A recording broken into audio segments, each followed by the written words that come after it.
Hello, good morning. എല്ലാവർക്കും good morning ഉണ്ട്. എന്താണ് രാവിലത്തെ ബ്രേക്ക്ഫാസ്റ്റൊക്കെ റെഡിയായോ? ഞാനിത് ഉണ്ടാക്കാൻ പോകുന്നു. ഇടിയപ്പത്തിന് മാവ് കുഴയ്ക്കുന്ന ഭാഗമാട്ടോ ഈ കാണുന്നത്. ഞാൻ തിളച്ച വെള്ളം ഒഴിച്ചാട്ടോ കുഴയ്ക്കണത്. എനിക്ക് തിളച്ചുകൊണ്ടിരിക്കുന്ന വെള്ളത്തിലേക്ക് പൊടി ഇട്ടിട്ട് ആക്കില്ലേ, എനിക്കതെന്തോ അത്ര വശം. ഞാൻ ഒരു ദിവസം ഉണ്ടാക്കി നോക്കിയിട്ട് എനിക്കതൊന്ന് ശരിയായില്ല. അപ്പം ഞാനെപ്പോഴും ഇങ്ങനെ തന്നെയാണ് ഉണ്ടാക്കുക.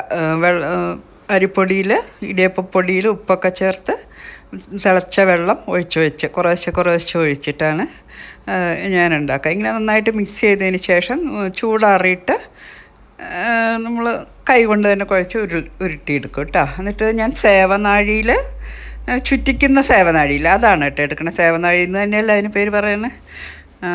അതെടുത്തിട്ട് അതിൽ നിറച്ചിട്ടുണ്ട്.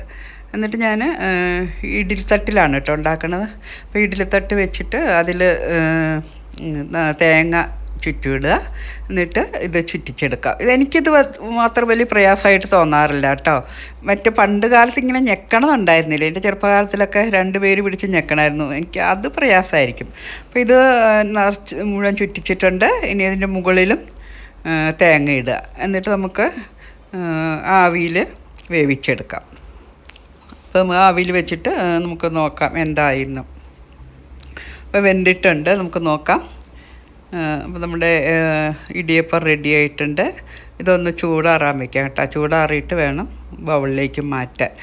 അപ്പോൾ നമുക്കിതിന് കൂടെ എന്ത് വെച്ച് കഴിക്കും? അപ്പോൾ ഒരു വെജിറ്റബിൾ ഇസ്റ്റ് തയ്യാറാക്കാം അല്ലേ?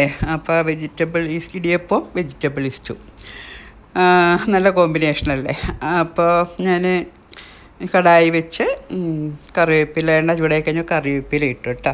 എന്നിട്ട് പിന്നെ ഉള്ളിയാണ്, സവോള ചേർത്തിട്ടില്ല, ഉള്ളി മാത്രം കേട്ടോ ഉള്ളത്. അതായിരിക്കും കൂടുതൽ സ്വാദമെന്ന് എനിക്ക് തോന്നുന്നു. ഉള്ളി ചെറുതായിട്ട് അരിഞ്ഞിട്ട് ഒന്ന് വാടിയാൽ മതി. ഇതിലേക്ക് കുറച്ച് തേങ്ങാക്കൊത്തും കൂടെ ഇടാം നമുക്ക്. കുറച്ച് തേങ്ങാക്കൊത്തും ഇട്ട് നന്നായിട്ട് വഴറ്റി കഴിഞ്ഞാൽ ബ്രൗൺ കളറാകുമ്പം ഇഷ്ടുവിൻ്റെ കളറ് മാറില്ലേ. ഇനി ഇതിലേക്കുള്ള പച്ചക്കറികൾ ഏതൊക്കെയാണെന്ന് നോക്കാം. ക്യാരറ്റുണ്ട്, ഉരുളൻകിഴങ്ങുണ്ട്, ബീൻസ്, കോളിഫ്ലവർ, ഗ്രീൻ പീസ് ഈ ഫ്രോസൺ ഗ്രീൻ പീസാട്ടോ. അപ്പോൾ അതിൻ്റെ കളറ് അങ്ങനെ തന്നെ ഉണ്ടാവും. അപ്പോൾ അതാണ് ഞാൻ ചേർക്കുന്നത്. പിന്നെ ഇഞ്ചി ഇട്ടിട്ടുണ്ടായില്ല, അപ്പോൾ ഇഞ്ചി ഇപ്പോൾ ചേർക്കുകയാണ്.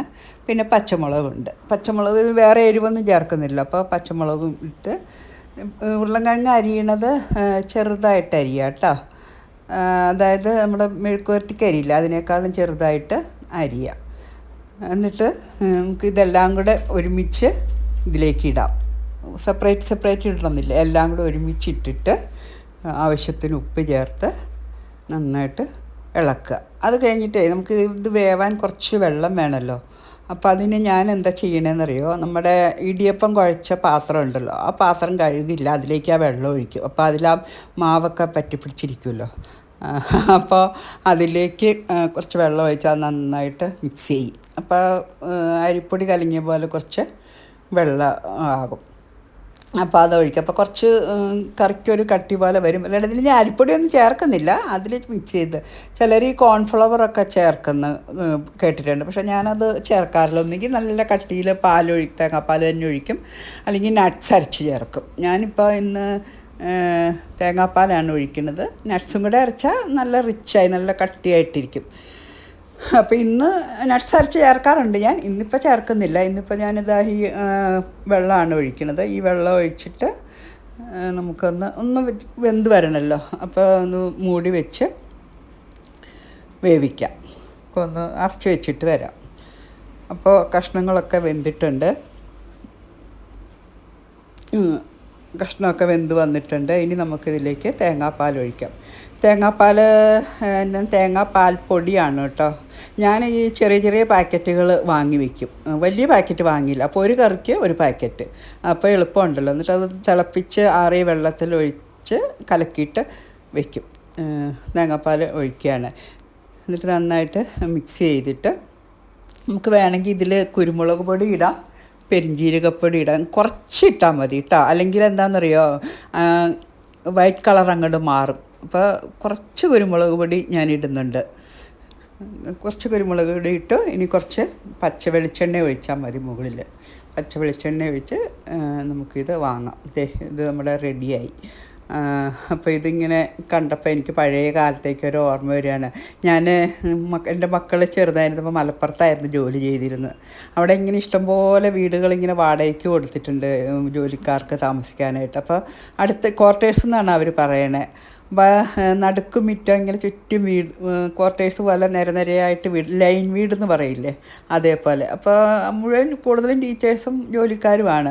അപ്പോൾ എല്ലാവരുടെ മക്കളും ഒക്കെ ആയിട്ട് കളിക്കാൻ ഇഷ്ടംപോലെ കുട്ടികളുണ്ട്. അപ്പോൾ എൻ്റെ ഇളയ ആൾക്ക് 2 വയസ്സൊക്കെ ഉള്ളൂ. അവനന്ന് ഡേ കെയറിൽ പോവുക. അപ്പോൾ വൈകിട്ട് ഡേ കെയറിൽ നിന്നൊക്കെ കൊണ്ടുവന്ന് കഴിഞ്ഞ് കഴിയുമ്പോൾ എനിക്ക് അടുക്കളയിൽ ജോലി ഉണ്ടാവുമല്ലോ. അപ്പോൾ ഈ കുട്ടികളെല്ലാവരും മുറ്റത്ത് കളിക്കുന്നുണ്ടാവും. അടുത്ത് റോഡും ഉണ്ട്. അപ്പോൾ എനിക്ക് ഇളയാളെ വിടാനൊരു പേടിയുണ്ട്. അപ്പോൾ ഗ്രില്ല് ഉള്ള ഒരു സിറ്റ് ഔട്ടാണ്. അപ്പം ഞാൻ എന്ത് ചെയ്യും, ഗ്രില്ല് പൂട്ടിയിട്ട് ഇവനെ അകത്തിരുത്തും, സിറ്റ് ഔട്ടിലിരുത്തും. എന്നിട്ട് ഈ രാവിലെ ഇടിയപ്പം ഈ വെജിറ്റബിൾ ഇഷ്ടം ഉണ്ടാക്കാറുണ്ട്. അപ്പം ഞാൻ ഈ ഇഷ്ടുവിൻ്റെ കഷ്ണങ്ങൾ, ക്യാരറ്റ്, ഉരുളക്കിഴങ്ങൊക്കെ ഒരു ചെറിയ പാത്രത്തിലെടുത്തിട്ട് അവൻ്റെ കയ്യിൽ കൊടുക്കും. അവന് ആ സിറ്റ് ഔട്ടിലിരുന്ന കാല് നീട്ടിയിരുന്ന് ഇത് ഓരോ കഷ്ണം, വൈകുന്നേരം വന്നതല്ല, നല്ല വിശപ്പുണ്ടാവുമല്ലോ, എനിക്കുണ്ടാക്കി കൊടുക്കാനുമുള്ള നേരം ആയിട്ടില്ല. അപ്പോൾ ഇത് ഞാൻ എടുത്ത് കൊടുക്കും. അവനതിങ്ങനെ ഇരുന്ന് കഴിച്ച് പുറത്ത് കുട്ടികളും കളിക്കണേ നോക്കിയിരിക്കും. എനിക്കതൊക്കെ ഇങ്ങനെ ഓർമ്മ വരികയാണ്. എത്ര കാലം മുമ്പ്, ഒരു 26 വർഷം മുമ്പുള്ളത്തെ കാര്യം കേട്ടോ ഈ പറയണത്. നിങ്ങൾക്കും അങ്ങനത്തെ കാര്യങ്ങളൊക്കെ ഓർമ്മ വരുമല്ലേ? ഓക്കെ, അപ്പോൾ നിങ്ങളുടെ ഭക്ഷണം എന്തായി, കഴിച്ചോ? അപ്പോൾ ഞാനിത് കഴിച്ചിട്ട് വരട്ടെ കേട്ടോ. അപ്പോൾ നമുക്ക് അടുത്ത ദിവസം വേറെ ഒരു വിഭവമായിട്ട് കാണാം. അപ്പോൾ അതുവരേക്കും ബായ്. അപ്പോൾ ഇനി നാളെ കാണാം കേട്ടോ. Okay, bye.